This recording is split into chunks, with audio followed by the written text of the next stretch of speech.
Razor from the Horror Syndicate, and welcome to Discourse.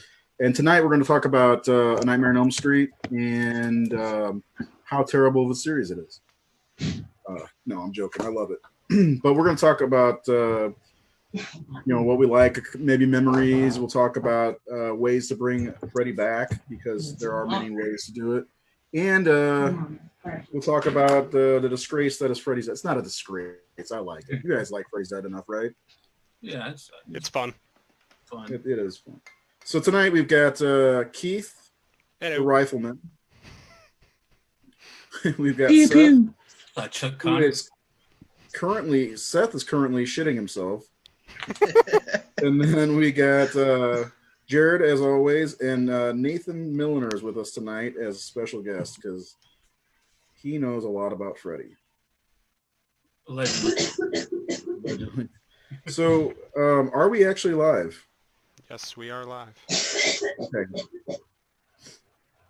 Woohoo! Okay, I see it now. I just want to make sure so I could share it. If you guys want, share. Don't forget to share this, and maybe other people will join in and watch. And what are they doing on Facebook these days? I just want to share it. Share with no, I don't want to share with friends. Anyway, so let's talk about Freddy. I'll share it later. So let's go around the table and starting with the youngster, let's talk about the first one you saw. How did you get into the Nightmare series? My first Nightmare movie was New Nightmare. No, the youngster. Talk about Nate. Nate's the youngster.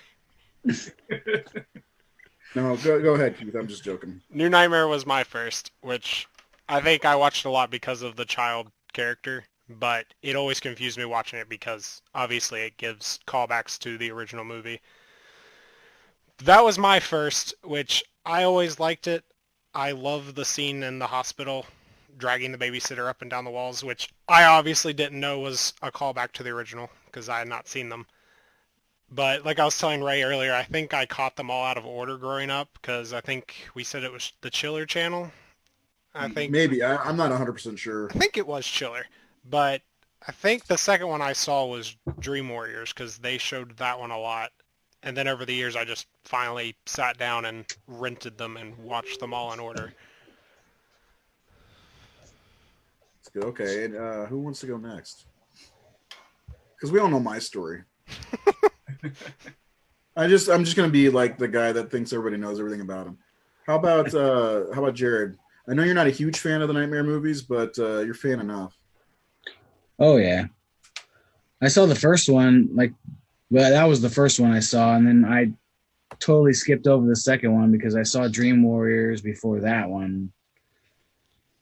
And for some reason, Dream Warriors is still always my favorite. I mean, it is a fan favorite for sure. I think that's the consensus favorite for most people, other than maybe the original. For me, I saw Freddy's Revenge. I was probably 5 or 6 years old.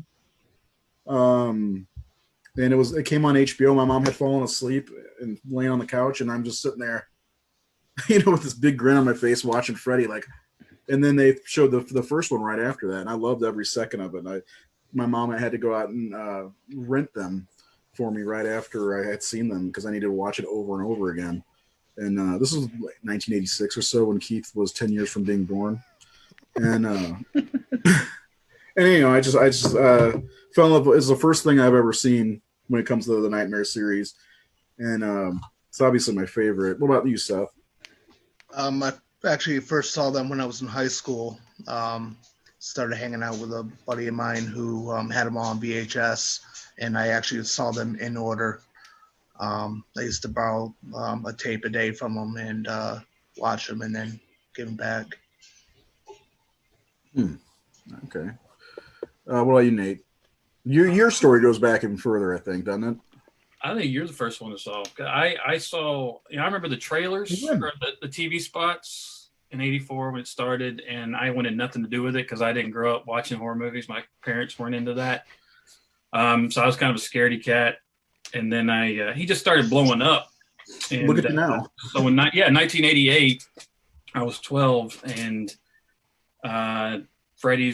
Dream Warriors was premiering on cable, but they were playing a double feature with Freddy's Revenge first.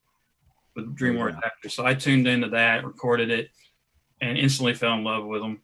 And had that tape, watched it over and over and over. And then luckily, shortly right after it, Dream Master was coming to theaters that same year. So we went and saw that. And that night I rented the original.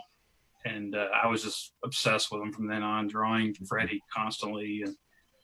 And just got into it. Was kind of my usher into horror because I watched like Poltergeist, and Cujo, and Return of the Living Dead, that kind of stuff. But it was when I saw the Nightmare movies that I became a full-blown horror nerd. Yeah, it was for me. I saw the Nightmare 2 and then 1, and my mom immediately thought, "Oh, he likes horror." So she went out, and I've told the story hundreds of times. She went out and rented the Texas Chainsaw Massacre and Reanimator and all these things. I'm 6 years old. Halloween They 2. lock her up. What's that? Did they lock her up? No, because I loved them, except for Reanimator. That movie messed me up. Well, that would, yeah. There was the scene in Reanimator where they try to resurrect the first guy, not at the very beginning, but the guy with the black hair, kind of younger. That threw me. Yeah. Mm-hmm. But just I could always hear his scream in my head growing up, and that movie and Dawn of the Dead were the two that just were no-goes until I was in high school. But I remember you're talking about when Dream Master was coming out. Man, I'll never forget that summer, '88. Awesome. I was 8 years old, and that's all I wanted to do was go see that because the trailer looked so cool.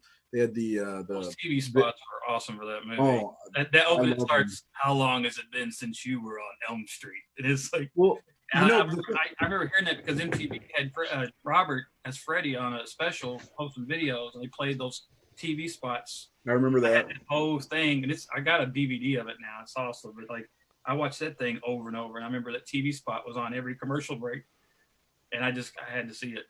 Well, the one thing that the Dawkins video was always great, but the Vinnie Vincent invasion, or Love Kills. That just blew me away. I'm like, this looks so cool, and because the video is kind of gothic, and anyway, I love it. That's my favorite of the series. Actually, I love the original, of course. That's the best one, but my favorite go-to that I watch is Dream Master. And we do have a couple of comments from Chris Hall. He says, Freddy scared the ever-living fuck out of me as a kid. And Nightmare 2 is woefully underrated. Yeah, if you have anything to say, let us know because we'll read it on here. I agree with that. I think Mark Patton's performance in Nightmare 2 is fantastic. And he's the one who got me hooked. So I really felt for Jesse. Very sincere performance. I mean, it's... Anyone who says just trashes that. I mean, this movie's got its cheese but they didn't know where to go. Yeah, I mean, Mark was phenomenal in it, and Robert Russler is hilarious, and Luke Gallagher is hilarious in it. The effects were awesome in that one too. Yeah, when Freddy comes out of Jesse's chest. Yes, I love that scene. I love the eye in the throat. I love that. That's really cool. My only problem with that movie is the ending. Being defeated by love. That's the only thing that I really have against it. I hate movies that do that. Seth, love conquers all. Come on. Hell. I'll try to keep that in mind. when you're in the corner shitting yourself, keep that in mind. Love conquers all. I mean, I agree with that. I've done so many different rankings of the series because I love ranking stuff, and for some reason, because of my love for Dream Master, and of course Dream Warriors is such a great movie. 2 kind of falls by the wayside, but I think overall it's probably my 4th favorite because New Nightmare is just such a... Nate and I were talking about it earlier. It's a superb film. It's so different. It's so good. And that's another one people shit on. And I don't understand that. I think it's the best of the sequels, in my opinion.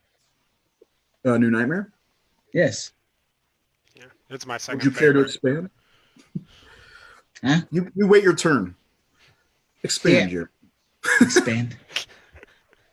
It's just... Who gives a fuck what you think? It just felt like something completely different. It was fresh, and it kind of felt like something that could revamp the franchise when it came out. Yeah, but Freddys Dead was something different too. Come on. It was around the time when Craven did Scream, so I mean, it's like you knew where he was trying to be more. I'm losing the word I'm wanting to think of, but being more open and aware of the situations, and I think that's what like helped him move when he did Scream was New Nightmare. Yeah. One of the things that I really wish they would have found a way to put it in Never Sleep Again, Wes Craven talks about a scene where Michael Berryman's driving around in a van and he like cut his eyelids off and he's typing. They showed an image of that. I wish they would have been able to add that, but it would have taken away from the flow. The scene, my favorite scene in that movie is actually when he's talking to Heather in his house. I think that's and the script is writing itself out, I guess, at the same time. I just watched this the other night. Why can't I remember?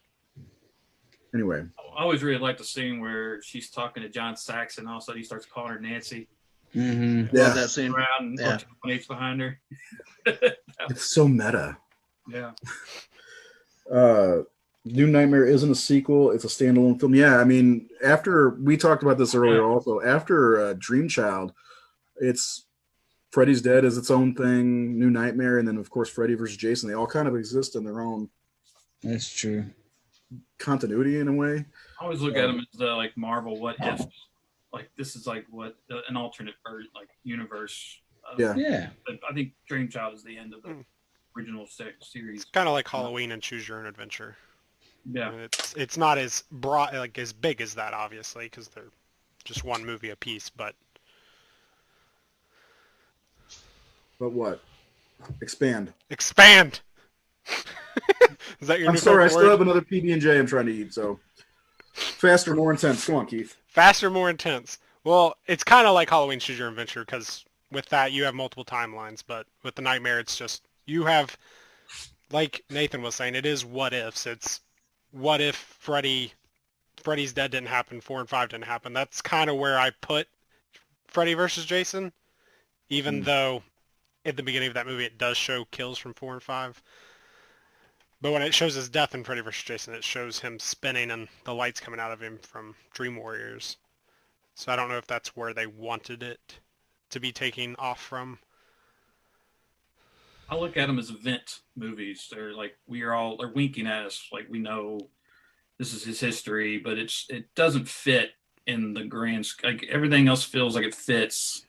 Those movies feel like they're in on the joke with the audience, and the audience is aware of the history, or it's more about, again, like an event, like, hey, this is Freddy's Dead, we're gonna have a boxing match with Jason and Freddy. I mean, I just don't see them as part of the continuation. I think they're just, because that's not the Jason everybody knew really. It's not they completely redid Jason in that movie. So I just don't, and then, like the demon Freddy, I mean, Freddy's not a demon, he was a human. I mean, it doesn't, when they start calling them Dream Demons, I want it all. Yeah, I don't know. I just see them as offshoots. That was my one thing when I rewatched them, just straight through, was there's not a lot of rules that each movie follows. Each movie's kind of got its own rules for how Freddy works.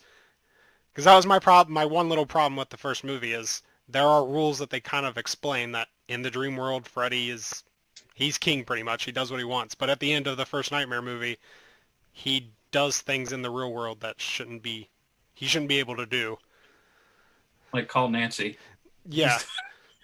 When she's awake. Well, it's just like when her mom sinks into the bed and then he rises out of the sheets. Like, for me, that's the real world. I don't get why he's able to do that. But I mean, there's a theory that whole finale is all a dream. Well, that was the thing it was supposed to be. Like, what's going to happen? Yeah, Seth was explaining to me, like, I knew about it sort of, but he explained it more, was where they changed Craven's ending because he wanted a happy ending. They're like, no, we need more money, so he's alive.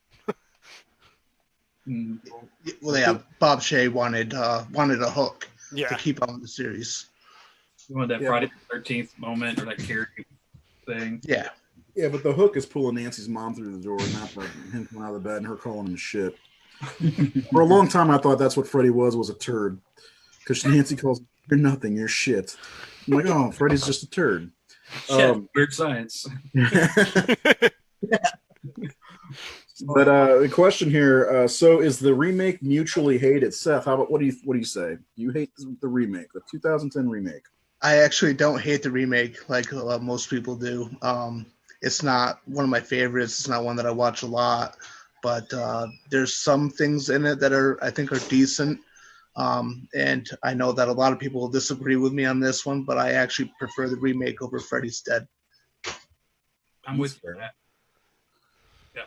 I think most people. I would say that too. I love Freddy's Dead though. It's a fun movie. Yeah, Freddy's Dead is a cartoon. I keep saying that's a cartoon. I mean, it is. And I mean, it even That's has, a good description. I mean, it has a Wile E. Coyote moment. I mean, it Yeah. It pretended to be Margaret Hamilton, and yeah, it's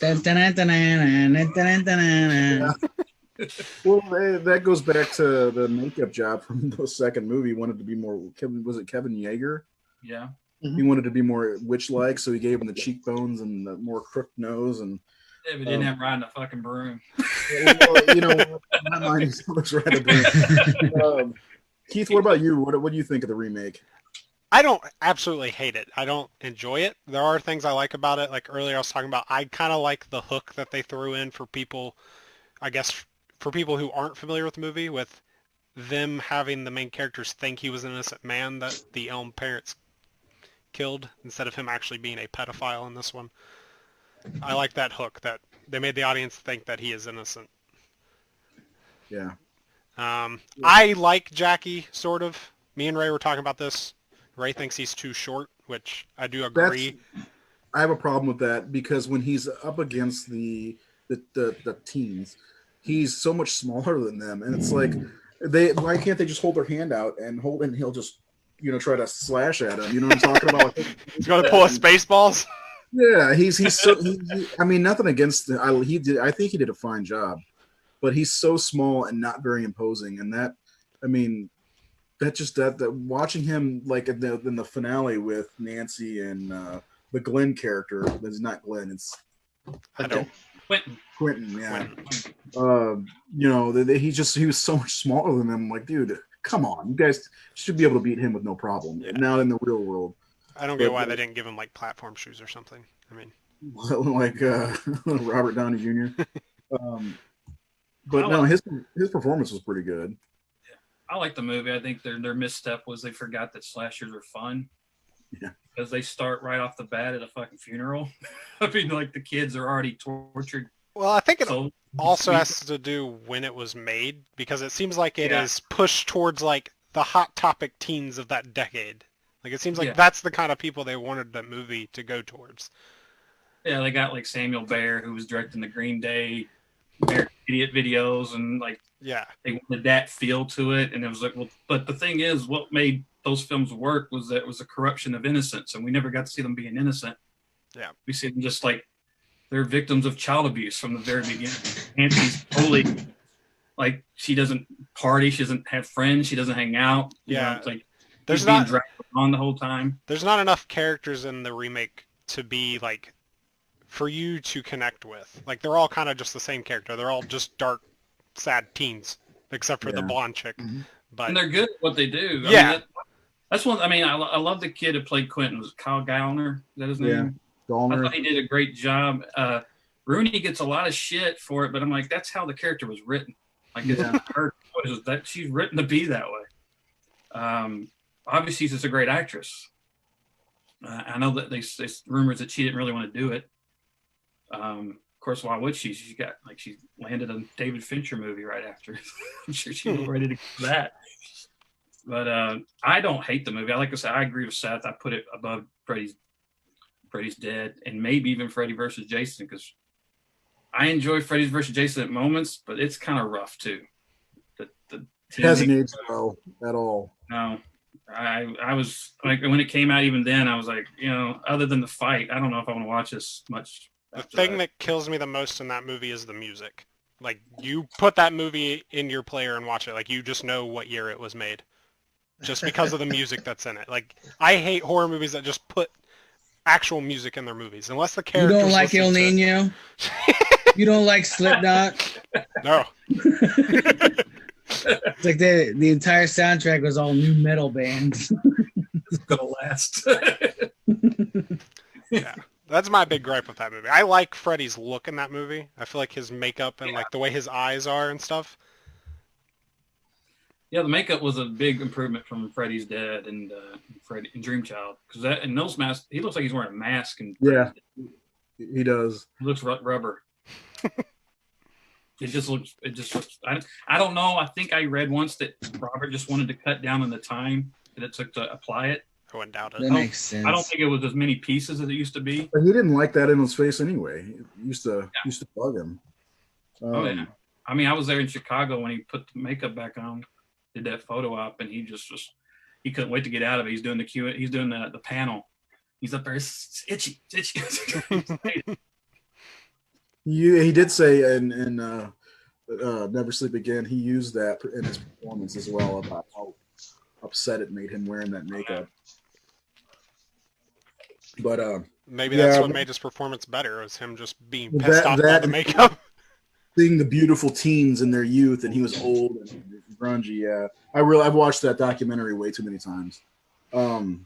That's what I used in the movie in Confession, because you're talking about that part in the documentary where he's talking about how he's in the makeup chair and they're putting KY jelly and shit all over his face, and here are these beautiful 19-year-old, 20-year-old Johnny Depp and Heather getting made up, and he's like, I'm this character actor no one knows, I'm 33, and I just started to resent them and hate their youth and their beauty and their future. And I was like, well, that's what Freddy is. He started using that as Freddy. I was like, so that was my motivation in my movie, was Freddy hates youth. He hates that they have a life ahead of them. They have a future that he'll never have. He'll never be beautiful. He'll never have a family or love.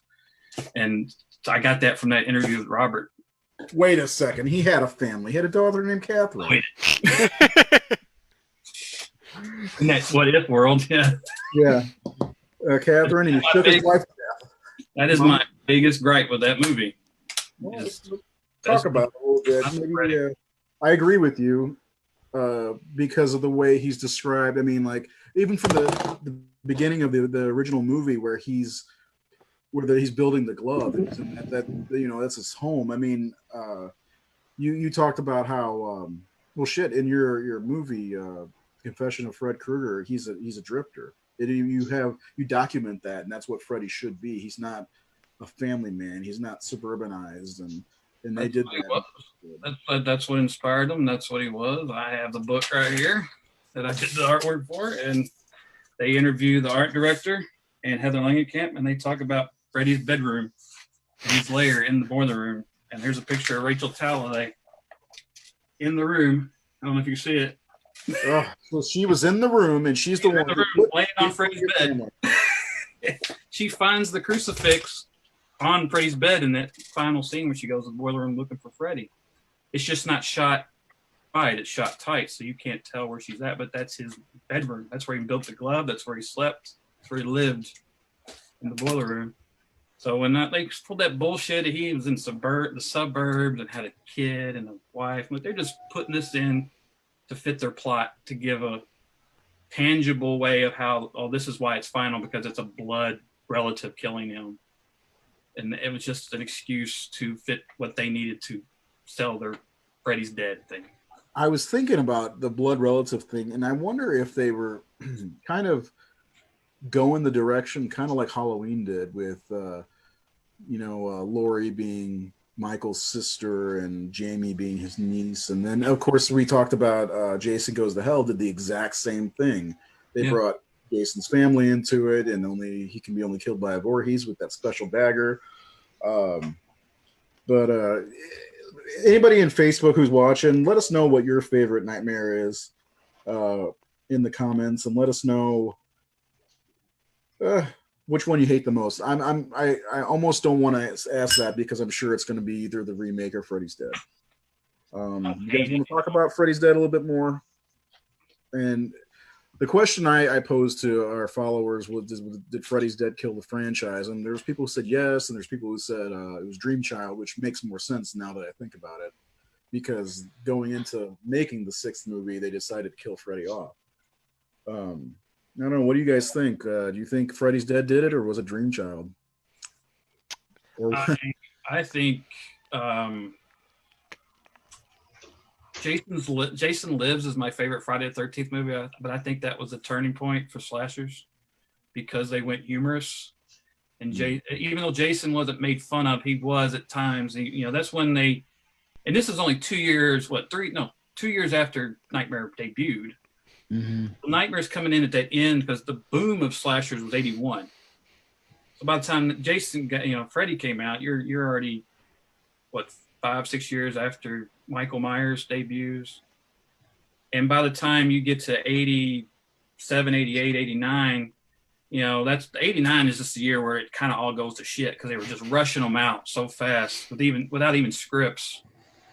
And you get, Jason Goes to Manhattan, or Jason Takes Manhattan, and Halloween 5, and Freddy's Dream Child, and all three of those movies are kind of like the big drop, in my opinion, quality-wise. And, there's people who love those movies. Of course, there's going to be fans for everything. But I think 89 was kind of the death knell of slashers. Because I think they had run their course. They were about 11 years old at that point.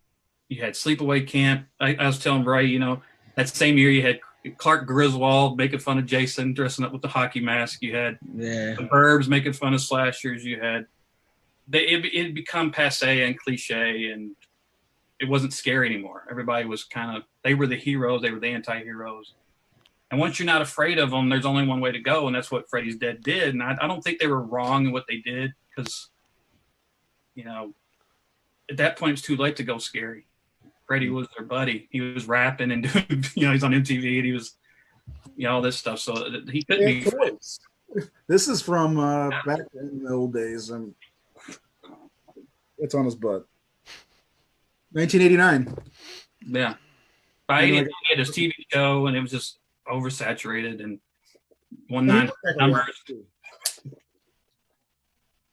Right? He looks like he's a rapper. Sorry, I'm not trying to cut you off. I agree with you, especially with the 90s kind of coming in and turning out more goofy movies like Army of Darkness. Well, 1990, you get Hannibal Lecter. 91, you get Hannibal Lecter, and that changed everything. Like, suddenly this guy he was a real guy. He was frightening. And it's like the real serial killer movie started to take over. A non-supernatural. Yeah. More serious. Well, Candyman was kind of supernatural. That movie's fantastic. Movie's way better than Army of Darkness. You had Jacob's Ladder coming in there too, early 90s. Yeah, the late 80s though did have some stinkers. I know I may be the only one that didn't like Shocker. I know. Oh, I knew you were gonna fucking do that. Well, the only reason I am saying that is because Nate mentioned that earlier today, and I remember, I'm pretty sure that was Wes Craven, maybe not trying to create a new. Oh, he was trying to make another Freddy. He wanted another franchise. You know it. That's what I was going to say. It's a flawed movie, but I love it. I love it too. That was one of my favorite Blu-ray gigs. I got to do Shocker. There wasn't really a lot of Horse Pinker love out there. You also had People Under the Stairs, 91. Yeah, People Under the Stairs, another Wes Craven. Yep. Well, the 90s was a weird decade for horror, and it was like a transition decade, and there was a lot. That's why the bracket we did was only 32 movies, because there weren't very many. It was movies. A barren decade for horror. Some good stuff in there though, but yeah. Unfortunately, Chucky was kind of late to the game, and he didn't really fizzle out as much, but like they made two movies back to back, and that was the early 90s, right? 91, 92 maybe, or 2 and 3. I believe so, yeah. It was way late to the show. It was 91. Was it? And then there's Pinhead and Hellraiser movies, and but Freddy's Dead, did it kill the franchise, or was it Dream Child? That's the question I posed to you fellas. Well, I like Dream Child more than Dream Master, so I don't think it did. How do you kick people from that? Why?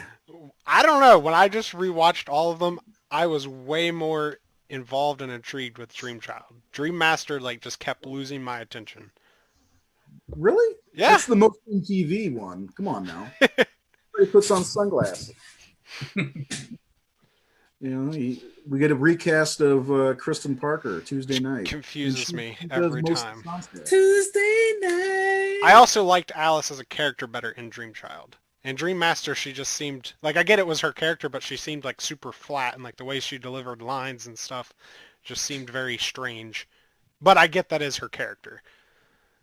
I wanted to see more Alice. That was my biggest disappointment with Freddys Dead, was that they just I guess her story arc was over. I don't think it's completely over. I think they could do more with her character. Even now, I mean, you've seen Lisa Wilcox at conventions. She looks great. She could play Alice again, right? Yeah. I'm just saying. Maybe that's the comeback. That's my idea. I wanna see her come back and maybe little Jacob as a teenager. Maybe he has some kind of new dream power that he unlocks or something. All right, so do you want to get into talking about how to bring Freddy back? I want to weigh in on the movies ruining it. I don't think necessarily any of the movies ruined the franchise. Okay. Freddy's Dead had its own shtick. Like, I was 12 years old when that movie came out, and they had a comic book for it, and I had anaglyph 3D glasses to read the comic book. Like, it was cool. I think they just ran their course again, the slasher genre in general. I think it was out of gas. I don't think it was a particular film that killed it. I think it was just the culture. Like, you're talking 1978 to 1991 with Freddys Dead, and Jason Goes to Hell, 94 or 93, 94. By Scream resurrected it, but like it was kind of dead between 89 and 96. A lot of misfires, and like, again, how old you were at the time, if you came to Freddys Dead or Jason Goes to Hell, you looked at it different than the people who'd been living with it for 10 years, who were younger or teenagers then. Now they're in their 20s or their late teens, and they're just seeing it different. Like, the people who saw Freddy in 1984 were scared shitless, are seeing Freddy's Dead and go, what the hell is this shit?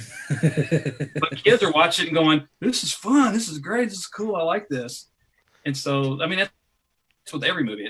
When you come to it, and what you bring with it is how you respond to it. So it doesn't shock me when people say that Freddy's Dead's their favorite, or Dream Child's their favorite, because Cannot be. They say the best for last. They say the best for last. Yeah, that's a tagline. They never lie to us. See, I think that's the other thing with people saying what movies they like and don't like. It also has a lot to do with nostalgia, I think, too. Like you were saying, if you grew up with Freddy's Dead and that was your first introduction, like, you're going to have fond memories of watching that movie and remembering liking that movie.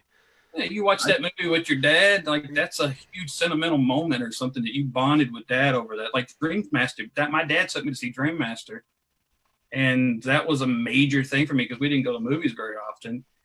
And so just for that alone, that movie's right here in my heart. But I know it's flawed. I know most of these movies are flawed. Oh, yeah. No, it's not. Dream Master's perfect. If I could, I would like to jump in on this. See, I don't think necessarily that Freddy's Dead or Dream Child killed the series. I don't think anything really killed the series. I think New Nightmare proved that you can keep going with good Freddy movies. I think the problem is just the choices that they made with Dream Child and Freddy's Dead, going the more comedic route, plus what Nate was saying about how the audiences at the time were kind of fading away from the slashers. But I think there's still potential in the series, and I think they still could do sequels, and they could still be good. I don't think the series is dead. I don't think any of them actually killed it. I think Nightmare, out of all the three slashers, has the biggest potential for this time period right now, because what's hot is Supernatural, is The Conjuring, is Annabelle, is Sinister, is that's a good point. Yeah. Freddy is Pennywise. They're the same character. They both feed on fear and children and all that, and they can be anything. They become your fear, what you see, and it just seems like so perfect that that's who he needs to be. But the thing is, the fan base can't get past Robert Englund. This guy's Yeah. 73 years old, and they still want him to be fucking 33 years old. Like Freddy. Yeah. I don't want to do it anymore. He said, I'm happy doing roles of guys in suits. I don't have to sit in makeup for 18-hour days, getting put in makeup for 4 and taken out with 1 and on set under hot lights and itching and irritated and getting raw skin. Because he can do it if he wants. I mean, it's the dream world. It could be a continuation of the original story. As we get into this part of the conversation, I don't see why they can't continue past Dream Child and bring in a part 6 with a different actor. I mean, first of all, makeup effects you can do almost anything with if you wanted to do this. Following a 31-year-old movie is good business. I think they would. I think Halloween went back to the original. They went back to Jamie Lee Curtis. So you think we should go back to 1984? I think if they do, if they bring an actor back, they're going to bring Heather back.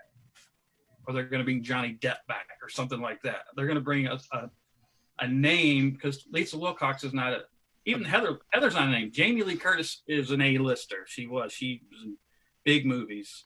Yeah. People know who she is. And that's why Halloween, because me and my friend were talking about it. I don't know if Halloween Kills is going to do very well because Halloween 2018 was a hype thing because Jamie Lee was back, John Carpenter's back, but that's deflated now.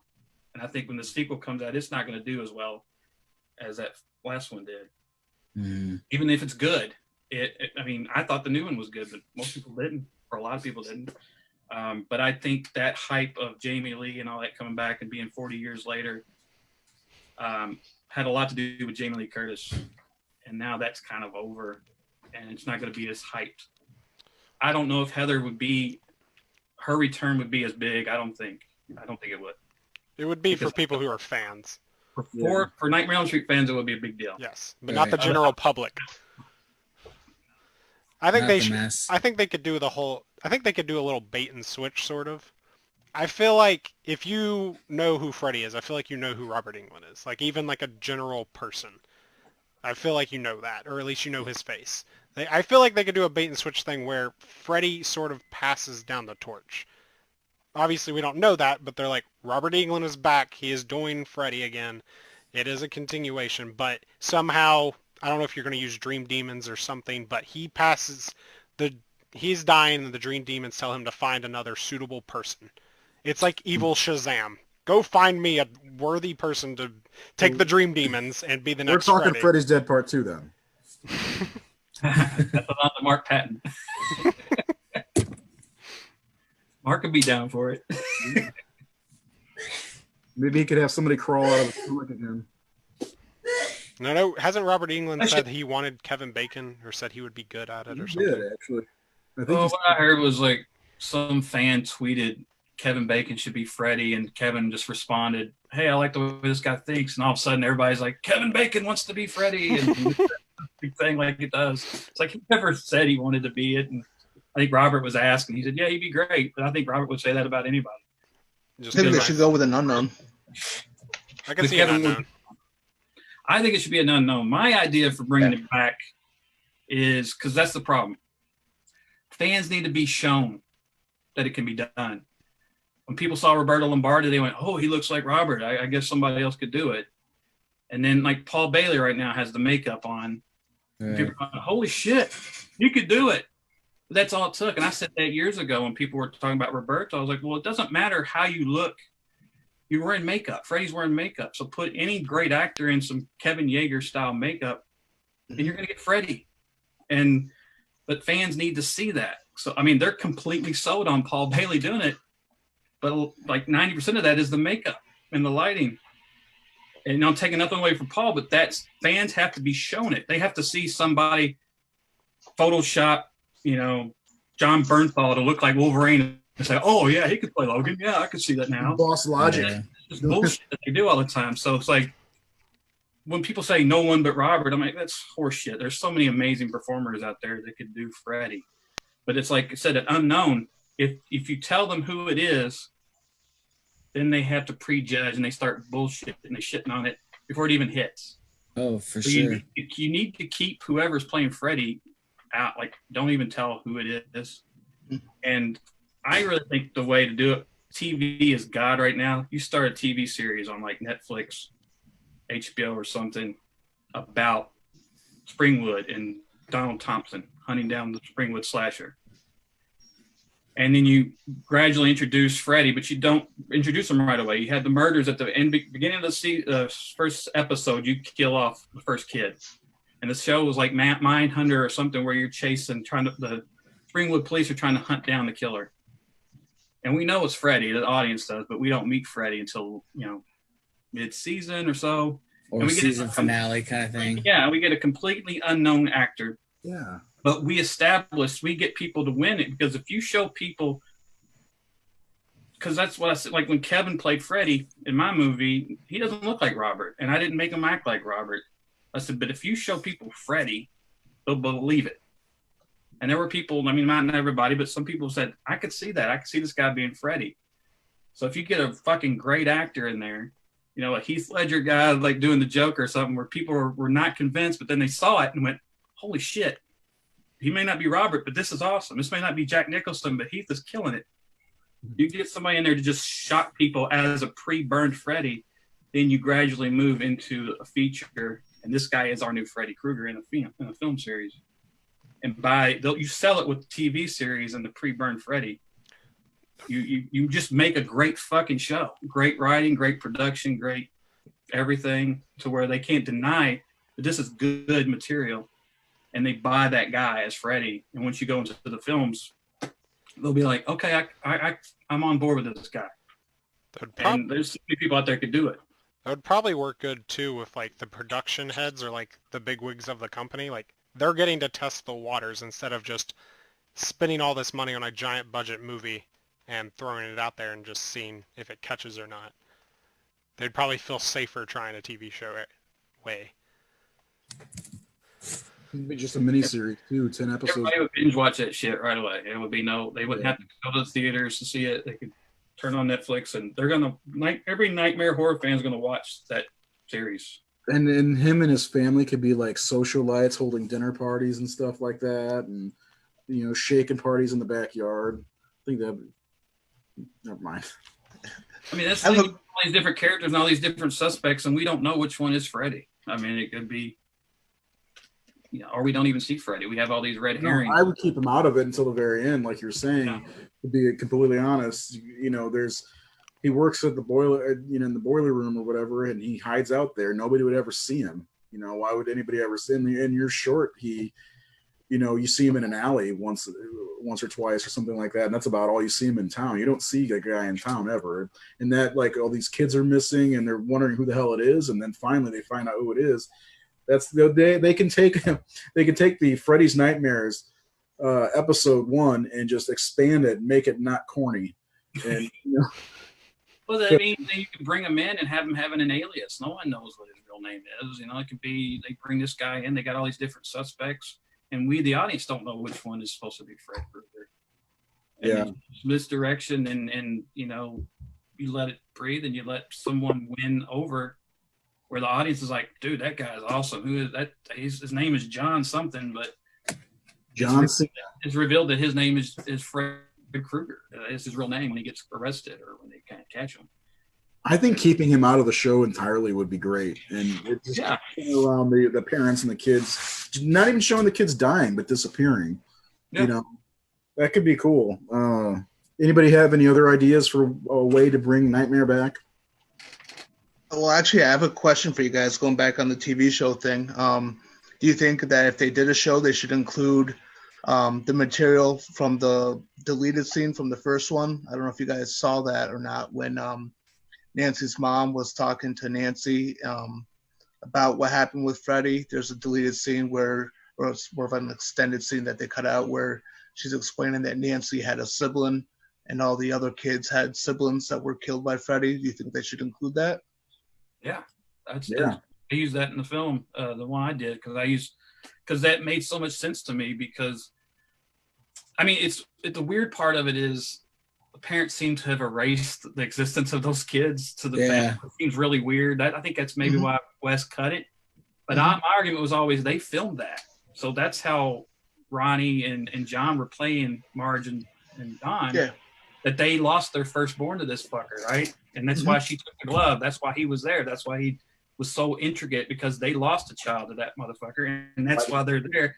And to me, that had to be why. Like that why are they so involved? And also explains to me why they got divorced, why she's an alcoholic, that she lost her kid. True. Because why else would they be divorced, and why else would they be would she be an alcoholic hiding bottles in the the I linen? mean, they're a broken family dealing with pain because their firstborn was. You don't know why though. That's I never thought about that. You don't really know why. I guess that would make total sense. And, Glenn moved to Springwood, didn't he? Because he said, but his dad. Remember, his dad in the deleted scenes talking to Donald and said, "This reminds me of 10 years ago." So I have to watch those. I haven't seen those. And the deleted scene, Mr. Lance is talking to Don and says, "This reminds me of 10 years ago." He knows who Freddy is. He suspects that's what this is. And Donald's looking at him like he's crazy, but his kid's not like a smoothie upstairs at that moment. Corner's been in John Pukin since he saw it. Yeah, I like the idea of doing a show that doesn't center around Freddy. But everybody, if you know the town's name, Springwood, you should know it has to do with Freddy, and they can origin story it up, talk about an origin. I like that idea, and that's the one that I never even thought about. A long time ago, when it was at the height of Halloween Resurrection, so good times in horror, I thought about the Halloween Resurrection, the beginning. There used to be, or they shot a scene that it was Michael Myers as a kid. It was called Homecoming. I don't know if you guys remember that. It's like home video footage of him as a kid. And I remember reading a rumor on the early days of the internet of, they were going to do a prequel to Halloween. I'm like, that's stupid. If they're going to do a prequel, they should do one for Freddy, because shit was happening in Springwood. Michael Myers was a fucking 6-year-old. Why would they ever need to do a prequel for him? And I guess maybe with the the Order of the Thorn or whatever, they could do a prequel to that, but anyway, yeah. Because years ago I thought about that, but recently I never even thought that would be a thing, doing a prequel, because we did get a prequel, Freddys Dead. So yeah. Well, I mean, when in 1988, when I got it, there was Jeffrey Cooper put that book out, Nightmare Companion, and he had the life and death of Freddy Krueger in there, and that was to me the origin, because it was Freddy. It was all about him becoming an orphan, having the father who would beat him and cut him with the straight razor, and he killed him. He became homeless. Alice Cooper. The Alice Cooper character comes straight out of that novelization, and everything with the razor strap and the straight razor and all that. Mm-hmm. And then in the book, Freddy pays an arsonist to burn the house down with the old man inside, and he leaves and he's living on the street. He migrates to, I don't know if it said Springwood, because I know Springwood didn't come into it until the second, but he lives on the street. And then that whole scene in my film where he kills the kid in the alleyway and gets the idea for the glove was straight from Jeffrey Cooper's thing. And then he starts killing children and gets caught. And so I wanted to see that so badly. So when Freddy's Nightmares came out, I was kind of excited. Like I said, I don't know why it's so bad. I mean, it's Tobe Hooper. I don't know why it was so. He was like someone who didn't know how to direct actors or edit actors. I don't get it. Why that was so. And they can't say, well, we didn't have a budget. Budget has nothing to do with the quality of acting and editing. That, It literally looked like it came from the 70s. It's so bad. I don't know what it is, but at the same time, I was 12 and I was excited to see a prequel of to see that. And again, he didn't have a family. He lived at the boiler room. He got out of jail. He went to the factory. He got his ice cream truck. Went out to fucking kill some more kids. I mean, that was Freddy. And he didn't go home to, what was her name? the wife. I don't remember. I know Catherine was the daughter. Catherine. But yeah, I mean, it just, when I saw that, I was like, I just don't get this. And the timeline's all off, because if you follow Dream Warriors, Freddy was born in the 40s, and I think Freddy's Dead, or one of the ones, he was caught in the 60s. So it's like Freddy was like 28 when he was arrested and killed. Freddy's Dead takes place in 1999, I believe. So if she's 30, she would have been born in the late 60s. I don't know. Freddys Dead was 99. Yeah. So she's in her late 20s, early 30s at that point, Lisa Zane. She's lovely, by the way. Lovely person to meet. Jared got to meet her brother. Anyway, Yes, I did. Billy, he's a wonderful guy. yeah. I would. I mean, I love Alice and Lisa Wilcox. I'd love to see another one of those, but that's never going to happen. The Peter Jackson Dream Lovers script is one that if they ever were going to make a part 6, I would take that, because that sounds really cool. Where at this point nobody believes anymore, and kids go to sleep just to beat on Freddy and treat him like shit and all that stuff. And I think that's kind of cool. He gains his power back by accidentally killing one of them. You know, that I thought that was a cool idea. That should have been the 6th movie, not whatever we got. That would have been cool, and it would have completely made Freddy the hero of the movie, because people have been cheering for him to come back. Yeah, get your power, Freddy. Which is not awful that would be the direction. But again, in Peter Jackson's hands, shit, I would have watched that in a heartbeat. I mean, this is like, what is this? Had he done Meet the Feebles yet? Was it just Bad Taste at that point? Well, it was before Dead Alive for sure. Dead Alive, I think it is maybe before Meet the Feebles, or right around the same time. Yeah. So I mean, he was still kind of green at that time, but yeah, Meet the Feebles was 89. Yeah, he would have been. So he probably did that instead of Freddy's. Well, no, Freddy's Dead was 91, so it was right before Dead Alive, or at the same time. Yeah, Dead Alive was released in 92, so I don't know. They brought him in and everything to New Line with a script and everything, because if you watch the documentary, they show pictures of him and one of his other people at New Line. Yeah. I don't know why they went this other direction. I'm still befuddled by that, but I wish I would have never known that, actually, that this you know, apparently there are so many different scripts for the 6th movie, and then that's what they went with. So anybody else got any ideas? I don't want to see a remake sequel. The remake was whatever it is, but there is so much bitching from fans that it will fail completely, I believe. Yeah, if you remake anything, you remake Dream Warriors. You get because of the superhero thing right now, everybody.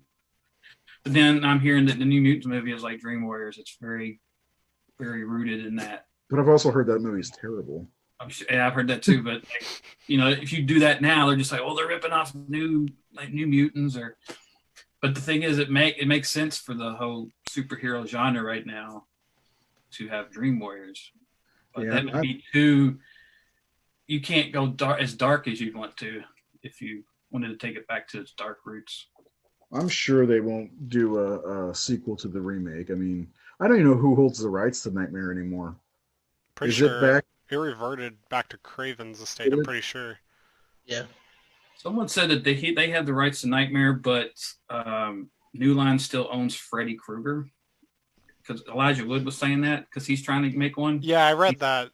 Rights are all screwed up. Like it's like Freddy's over here, but Craven's family has Nightmare or something. And doesn't make sense. Yeah. So is it like the situation where Paramount owned Friday the 13th, the title, but New Line bought the character Jason?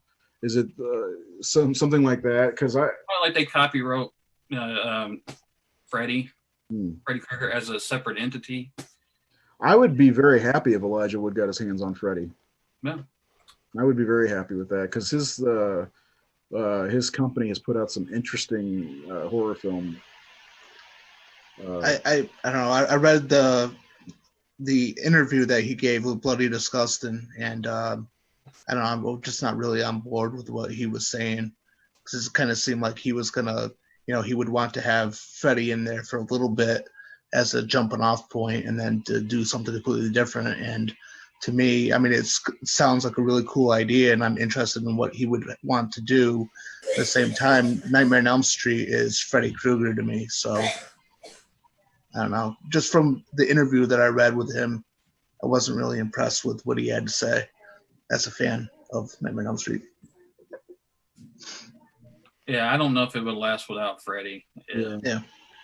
That's the hookup. It's like it has to have Freddy, but for 50% of that fan base, it has to be Robert Englund, and that's stupid. sadly, it's going to take his death to put people up, and I hate to say that, but I think that's what's going to take.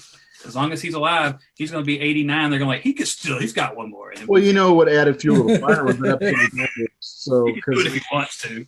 In the Goldbergs, he was on the show and he was in the Freddy Nation again. And that probably added a lot of fuel to the fire for people wanting him to play Freddy again. And the thing is, when he did the Goldbergs, I heard so much people shitting on how he looked. Oh, he's old, he's fat, he's 73 years old. He's not a kid anymore, man. He's not gonna be able to he's not gonna be the Freddy you remember. And the thing is, Robert, he's asked that question every day. And, he's nice. He's like, I got one more in. People don't listen to his whole thing because he says, I got one more in me. But then he says, but they don't want one more. They're going to want 8 movies. Yeah. And I can't do 8 movies. But all you hear is, he's got one more in him. He can do it. It's like, no, he's just saying that to make you, to be nice and say, I know that's what you want to hear me say. Right. But the studio doesn't want me. They want a franchise. They're not interested in one movie. All right, 3 or 4. Do we need any more Nightmare movies? No one needs a sequel. Well, that's the same question with Friday the 13th. We've done that before too. Yeah. Do we need to even have another Freddy movie? I mean, there are plenty of horror movies that coming out and new horror iconic looking, like Art the Clown. There are plenty of things that can come out and other fresh ideas. Do we need to keep going back to the 80s, going back to the well to bring back old characters? They conditioned us in the 80s to expect them. Friday the 13th was every fucking year. And it was like, so it just became this, they're going to make another one. It's like indefinitely. We're going to get another Jason movie. It's inevitable. But no, nobody needs it. But I think as long as there's a fan base there who will buy it, they're going to do it. And the thing about slashers is, none of them are perpetuating anymore. Other than Ghostface, even the Firefly family didn't really survive Devil's Rejects. That last one didn't really satisfy the fan base. A Jigsaw is kind of gone and he's getting reinvented now. But I don't think we've seen anything really lasting. I mean, again, it's my generation too. I don't know. Maybe Jigsaw is the Freddy of this generation. The kid's 20 years younger than me or 10 years younger than me. I don't know. Because, again, it's when you come to it. I didn't respond to Jigsaw that way. Keith, who's your generation's big horror villain? Don't say Freddy, Jason, or Michael Myers. My generation? Yeah.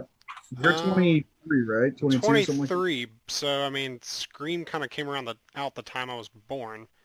Jigsaw. 96. Yeah, I mean, I don't see Jigsaw as like a slasher. I mean, he is a killer, but I don't see him as... We're talking horror icon, not necessarily a slasher. Yeah, just icon. For my generation, for me growing up, anything that was, for my generation I watched, it was usually Scream or Child's Play. Those were my things that I watched, especially Child's Play. Other than that, I really can't think of any. I mean, I did watch Saw a lot. I think I saw all of those in theaters except for like the last 2. But that was literally the only horror thing that was really coming out that kept having continuity and kept having story building onto it. Everything else was just, here's a single film, here's another single film. Yeah, I don't think this newest generation really has the same thing that we had in the 80s growing up, the icons. And we had 3 of them. Saw's the only series that's been constant. No, yeah. And I always look at my collection to see if there is anything. There's got to be something that's going to happen eventually because the 30s and 40s had, the classic monsters, Frankenstein, Dracula, Wolfman, all that. And then in the 80s, we got all the new ones. And I don't think there's been another renaissance. I think our renaissance is remakes. Yeah. I mean, to be completely honest. I mean, the only other series I can think of that's slash related that could keep getting more sequels is maybe The Strangers. Yeah. I mean, I liked the last one a lot. I've been saying that the slasher genre turned into the home invasion genre pretty much in the 2000s. Yeah. Like it was Rangers and High Tension and the collector, Funny Games, Yeah, funny games. Kidnapped, all that. Like that became, but those and Hush. But those characters aren't resonating like that. Like, I mean, as much as, you know, I know Ray, the whole art thing, he has potential. I just hope they focus on story this next time, because that could perpetuate. But I don't. But at the same time, I think that character just satisfied the need of that fan base that really misses that blood and guts and tits. And We're on the same page. Yeah. I don't follow the art. The movie's not a good movie. Yeah. You know, and there's some that came from the indie world. I mean, Bill Oberst in Circus of the Dead, Papa Corn should have. I don't know if people just haven't seen that, but his performance in that is a hell of a iconic character, and Bill's a great performer who deserves to be bigger than he is. I was really disappointed in Free from Hell that his part was so minor. Let's not forget about the face from Volumes of Blood. That's another horror icon. Well, I mean, the thing is, Bill Oberst could be the next Freddy. He's the kind of actor that can do it if you've seen him. And from what I talked to Bill one time, and he was actually brought in back then before they cast Jackie Earle Haley. They brought a bunch of unknowns in at first, and he was on that list. But you know, you had Leslie Vernon, which sadly has not clicked. Victor Crowley. Yeah, That's also a good one. Victor Crowley's got 4 movies. Chrome Skull and Chrome Skull kind of fun. They were there, but they were so, it was such a small time, and the Collector was popular. I didn't really care for that one, but that was popular. I think with Chrome Skull is they couldn't get funding for a third movie, because I know I saw they had a Kickstarter for it, and they couldn't get their Indiegogo. They couldn't get funding for it. I like the first two for the most part. Yeah, the Collector I didn't do that much for me, but they I guess they have been trying, but it's just not catching on. And Malevolence, they've had 3 of those. But I just don't think any of them were making that cultural hit, because it just, I don't know. I mean, eventually there's going to be something that comes online, but I don't know if horror icons are like they once were. I don't know. Maybe it's the other thing. Maybe it's the actual movie companies not wanting to make a franchise and beat it like a dead horse. I mean, I don't think any movies actually come out to make enough money for them to be like, let's just keep making more of these. Saul's been like the only thing I could think of. I think they all want a franchise. They all want a franchise. Yeah, they all want the money. They haven't hit that safe point of income yet that they're like, yes, let's keep going. Like Conjuring and Insidious. And like, I think they saw money in that Pennywise, and then the second one kind of. But I think a lot of that was because the kids were the appeal of the first one. Mm-hmm. Adults were kind of dull. Even though that sequel was had some amazing, imaginative, really cool stuff, it was just kind of boring because the characters weren't as interesting as the kids. But I could have seen Bill play that character again and again and again, but I don't know where that sits with the fans right now. Bill Hader. No, Bill Skarsgård. Skarsgård. Yeah. Oh, Skarsgård. I mean, they've already talked about doing like a prequel or origin thing? I'm sure they will. I mean, I feel like that's going to be good just because of Bill Skarsgård, especially if we get him like the way we saw him in part 2 without the makeup and him actually being more human. You think this new Candyman could take off possibly? I mean, I hope so. I was a big fan of the first two. I feel like with Jordan Peele behind it, it's going to bring in people. It could if they do it the right way, of course. I mean, Candyman is better than Army of Darkness. No, I don't know. It depends on the fan base if it's there. When it comes out, I'm going to be there seeing it. It all depends on money, I believe. And the first Candyman incarnation didn't do well. They got 2 sequels, and one was a complete turd. If I could be honest, the last one was not very. Even Tony Todd denounces it. I feel like Candyman has the same. It suffers from the same thing Nightmare does. Because as soon as they talked about rebooting Candyman or making a new one, all I saw was Tony Todd has to be in it. That's all I kept hearing. Any iconic role, even Jason, who you could put anybody under the mask. Everybody wants Kane Hodder to do it. It's like anybody could, for the most part. I mean, Derek Mears was great as Jason. That's the bad part with slashers that have faces and voices. Yeah, why did Nick Castle have to come back for that one scene in Halloween? Seriously, nothing against him or anything like that. He was great in the original, but he's old too. He doesn't need to be in. You don't need to bring people under masks back. I mean, I heard Dick Warlock's going to be in the next Halloween movie though. Well, that's like what Nathan was saying. It's the hype. If they say Kane Hodder's going to be in the new Friday the 13th movie, more people are going to be excited about it than he's not in it. True. Yeah, I do think Tony Todd's going to be. We just got a comment that said they're bringing Tony Todd in to pass the torch. The guy that they cast to play Candyman looks good. The thing I want when they do remakes, and it's just a minor thing, is paying respect to the originals by having cast the original actor as like Tony Todd in a different role, or Robert in a different role. A cameo.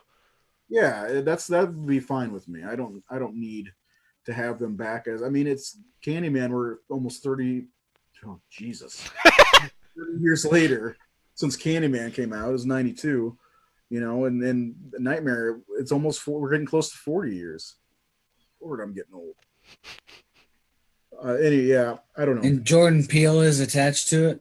Yes, he's not directing it, but he's producing it, and so I'm assuming Blumhouse is probably a part of it then. Yeah, more like that. It's not. I don't believe so. I'm not sure. Do you guys like Blumhouse? I do. Yes. Okay. Because that was another question I was going to bring up. What studio would you want to make Nightmare? If it could just be a random studio besides New Line. It's got to be New Line Cinema or nothing. Because I feel like I like Blumhouse's approach of being minimal, like not spending as much money, just going in with a low budget. They seem to use more practical stuff than any other company. I mean, hell, just like with Conjuring 2, the entire Crooked Man, that is a physical person in a costume, and it's amazing. Yeah.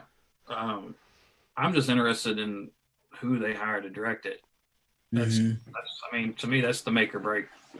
Don't hire, someone who doesn't want to make it, like Samuel Bayard. Like they kind of kept asking him and asking him, no. Hey, if you do this, we'll let you do this. Okay, I'll do it. You can't do that, I want to see Guillermo del Toro do a Nightmare movie or somebody like that. Like I want to see someone with actual vision who gives a shit and will put. We want a fan. We want a fan to make it. Yeah, I think what scares them with fans though is they think the fans are going to be difficult to deal with. Like, because if someone is a fan, their heart's so attached that they're going to battle them all the time on money and choices, and they want a yes man. I think. True. And I think they can't do that. I'd love to see Mike Flanagan get it, because I think he's got interest. And after Dr. Sleep and Hush and all I'd watch anything he'd make. After seeing the Haunting of Hill House, Dr. Sleep, I don't understand hate on that. That movie is absolutely wonderful. I still haven't seen Dr. Sleep, but just from like the visual scenes I've seen, you're done. I could see that being like a nightmare world. No, but then I saw Gerald's Game recently, and man, yeah, he's got a great eye for horror, and I would love to see more from him. And a Nightmare film would be fantastic. I can't wait to see what he does next. Jared, did you get to watch Dr. Sleep? No, I haven't yet. It is on my list. It's very good. But is there anything else we want to talk about? We're running a little over. Nate, do you have to go? Yeah, I gotta get going soon.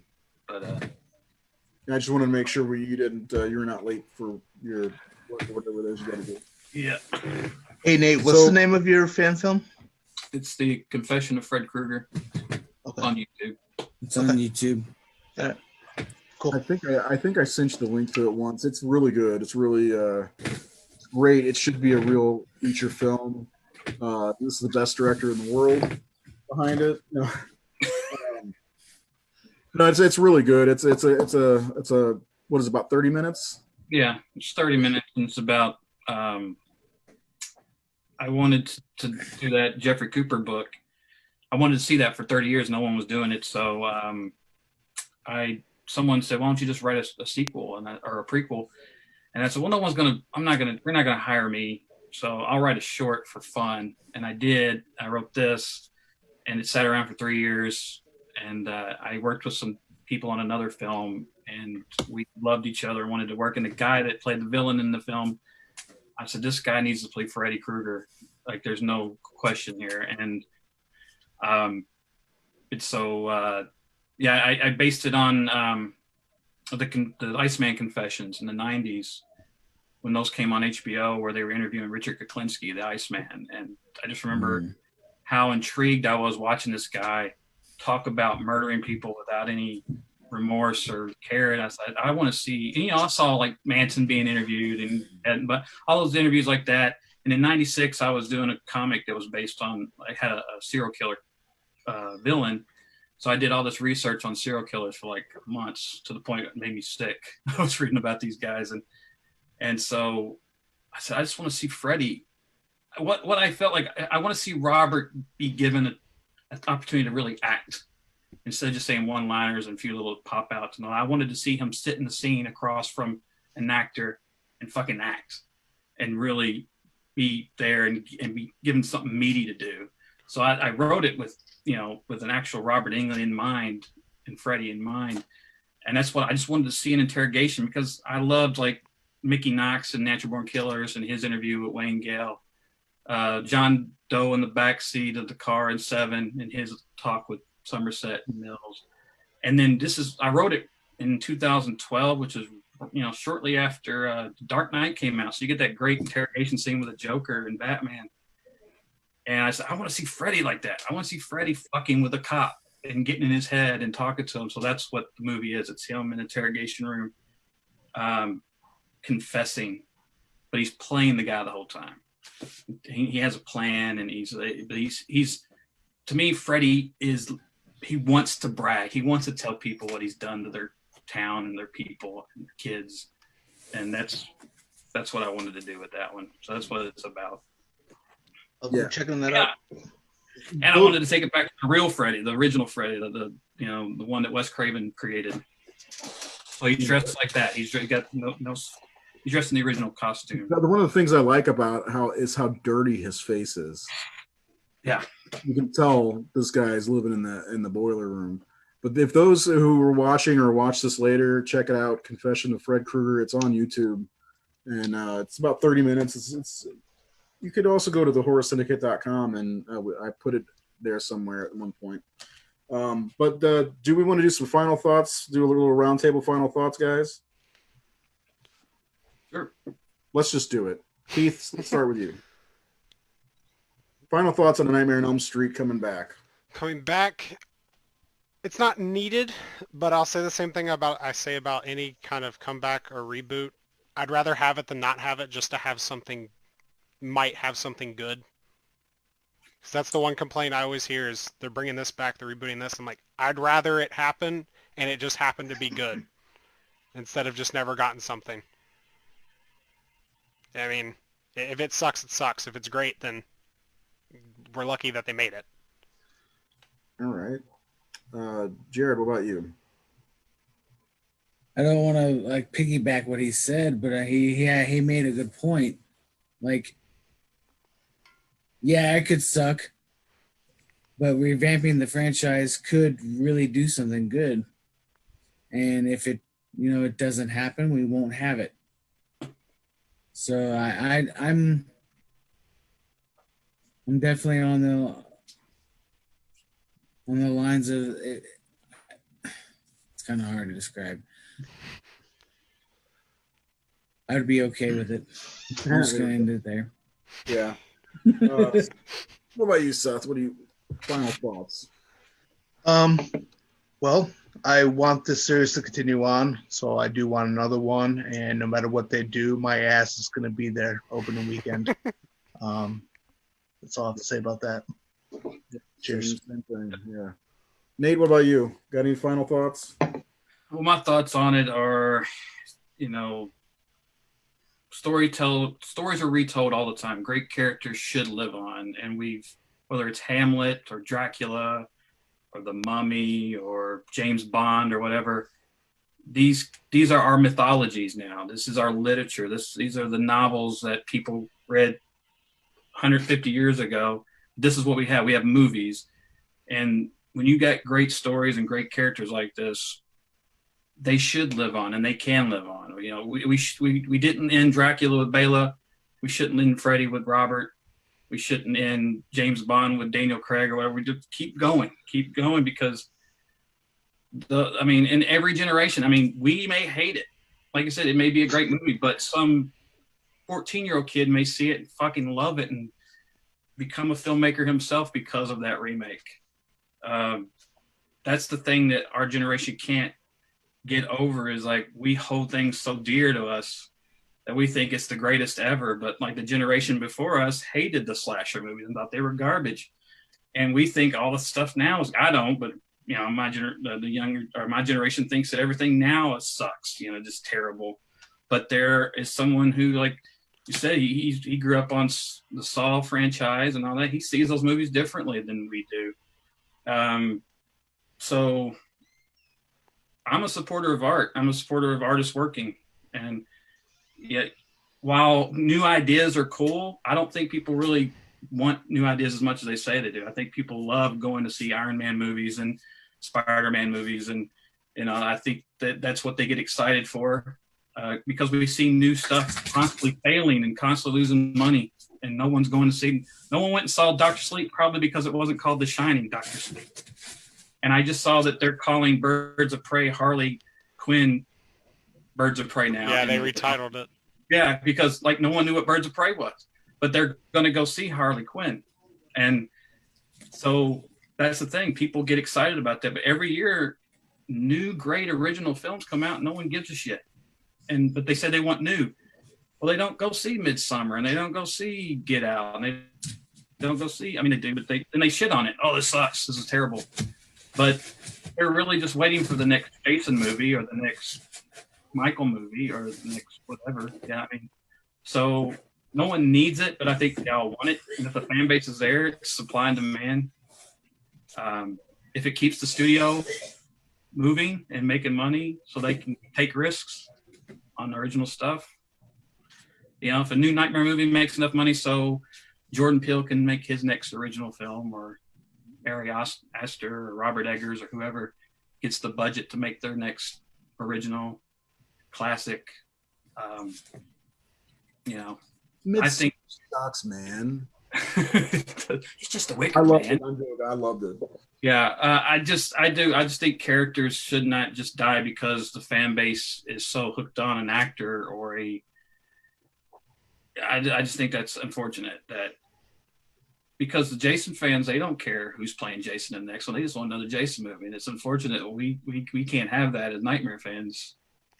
I think it also has to do with the media climate we live in. Yeah. It's everything's immediate. This is who's playing this. This is who's directing this. This person's. We know way too much. Yes, I think they should start keeping things under wraps. But I know they're not going to, because it draws in. It's hard to do that also. Yeah. Star Wars, the script got leaked before it came out, the last movie, so maybe that was on purpose. Yeah, before you even get the first images and people are making memes and joking and laughing about it. So they've already decided they hate it or it sucks or it's going to suck.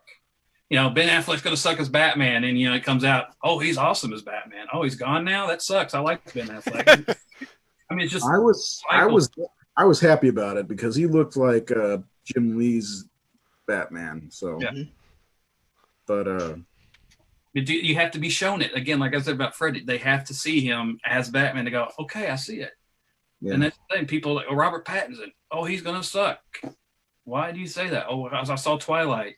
Well, that's what, 19-year-old Robert Pattinson in a chick flick movie. It's not, did you see The Lighthouse? Did you see, The Rover? Did you see those movies? Of course not. They have to see it. Ryan Gosling was that guy from, The Notebook until they saw Drive and go, oh, this guy's badass. It's all about the role. It's all about. So there could be a guy come in as Freddy and just fucking blow everybody away. But take it or leave it. They're not going to buy it. Pattinson for Freddy. Take it or leave it. I think he would be great. Honestly. He probably would be. But That's all I'm saying. So, in closing for me, I do want to see another Nightmare movie. I'd watch probably anything. I do like Freddys Dead overall. I could probably recite the entire movie as much as I've seen it. I think I've seen it more than any of the other ones. That might be wrong. I think it's Dream Master. But yeah, I would love to see another actor. I don't want to see Jackie Earle Haley come back because he was okay, but I don't know, not my cup of tea. He wouldn't do it. Yeah. He would or wouldn't? I don't think he would. No. Yeah, I don't. It's like I'm not going through this shit again. No. Especially in the social media climate we're in now, he would definitely not want to do it. I want to see him do the next RoboCop movie again, but no, I want him. I want a Bad News Bears breaking training too. No, Freddie Kelly Leak. Kelly Leak. Kelly Leak. Hey, wasn't he at Warhound last year when we were there? Yeah. Thought so. Anyway, Freddie needs to live on, plain and simple. And I think now is the perfect time for him to come back. Nate touched on it earlier with the supernatural stuff, and I think and Freddie is one that I don't think needs to be like. I think Jason worked better in the '80s. I don't think Freddie needs to be in a particular decade. Freddie is in dreams. He could come in at any time. I love Freddie, and I want more. And that's all I got. He's a bully, and that'll always be relevant. Yes, that's true. Unfortunately. Yeah. So we're gonna close this one out. Thanks for joining us. If you joined us, for Keith, Jared, Seth, and Nathan. I want to say something real quick. Oh, come on! I just wanted to make a quick little shout out to Bong Joon-ho for winning the best movie of the year for Parasite, the first non-speaking American movie. If you guys haven't seen it, you guys need to jump on it. I want to see He that. directed. And the first South Korean film nominated is ridiculous. That's just, I've seen Parasite, but it came out in 1982. So He directed Snowpiercer. And I'll be honest with you, before I go, I haven't seen many of the Korean films. I did see the Train to Busan this year, and it was fantastic, and it's made me want to see more. So that's fantastic that it won. Just the fact that it won Best Picture is a big awesome. deal. Yeah, it's a good time to be a fan of genre films, I think. So anyway, again, thanks to Keith, Seth, Jared, and Nate. Let's go ahead and get the hell out of here. Turn it off, Keith.